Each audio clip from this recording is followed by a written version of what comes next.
Chong. So pasensya na. Mahina ang signal ngayon ni Kachong. So nandito kami ngayon ni Palagingging sa Mambukal. Kasi pangarap niya na dito napupunta. So ngayon pinagbigyan ko kasi mahirap na, baka magbuo dito, mahirap na, alam niyo na. So ngayon sa lahat ng mga taga-Kagniog, shout out di doon sa inyo, sa pamilya Misula, kay Papa Buboy, kay Mama Mili, sa mga sister-in-law ko, kay Bunso, Nini, and kay Jinjin, ay kay Diday.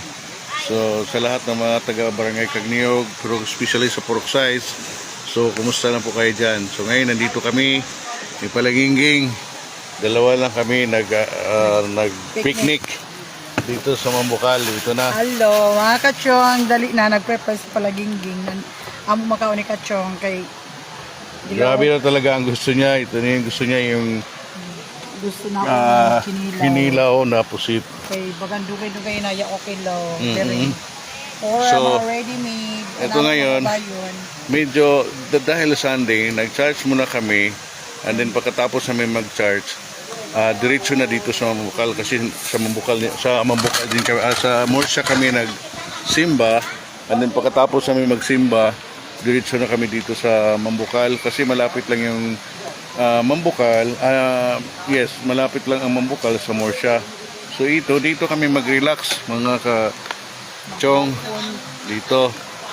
So dahil kami dalawa lang, naubusan kami ng cottage, kailangan pala dito yung gustong pumunta rito sa taga Bacolod, kung gustong pumunta sa Mambukal, kailangan yung magpa-reserve muna bago kayo pumunta rito. Kasi wala na kayo makuha ng cottage kagaya namin. So nandito lang kami ni Palagingging.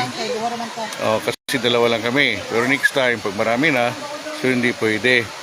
So mga Kachong, makikita nyo po kung gaano ka nature yung namin, malalaking kahoy. Dun sa taas makikita nyo yung swimming pool, hot spring. So doon naman sa baba pwede kayo mag-boating sa lagoon. So mas maganda po rito mag-relax, lalo na kasama nyo yung pamilya.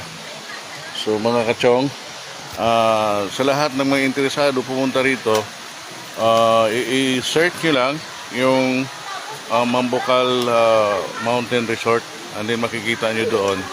So pwede kayong magpa-reserve para hindi kayo maubusan ng cottage, lalo na pag linggo, kasi pag linggo talaga super dami dito. Doon sa taas may mga sasakyan, nakikita nyo siguro. Akala nyo bundok ito, pero doon kalsada yan, puro